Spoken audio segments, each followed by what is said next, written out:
Parce que quand je parle moi-même souvent, les gens ont des difficultés à comprendre ce que je veux dire. Je ne suis pas un très bon narrateur.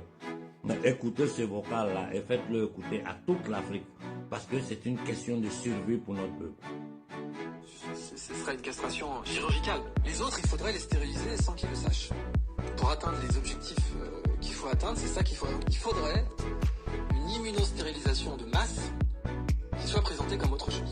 Il n'y a pas d'autre solution. Il faudrait une immunostérilisation de masse qui soit présentée comme autre chose. Si possible, en jouant sur les leviers de la bienveillance et de la solidarité. C'est pas quelque chose qu'il faudrait pas utiliser, mais ça devrait être présenté comme ça, mais il faudrait surtout pas dire que c'est une stérilisation. Surtout pas. Et pour ne pas dire que c'est une stérilisation, il faudrait que ça fonctionne lentement. Il faudrait que ce soit une immunostérilisation qui prendra effet sur une demi-douzaine d'années minimum, vous voyez, pour que vraiment la fécondité baisse, on ait des femmes qui n'aient plus leurs règles, ou qui aient leurs règles complètement déstructurées, complètement déréglées.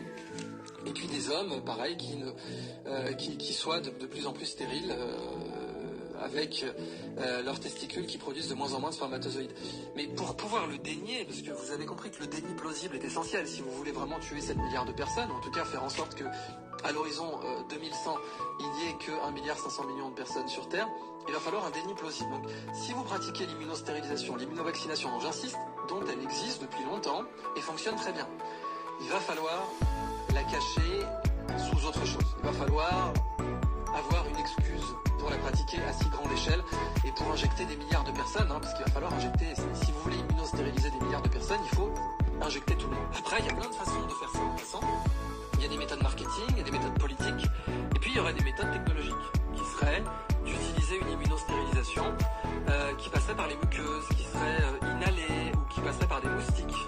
Ça existait aussi. On a fait des stratégies d'immunostérilisation avec des puces sur les lapins. Donc on pourrait faire ça, propager des vecteurs. Bon, je ne vais pas finir parce que je vais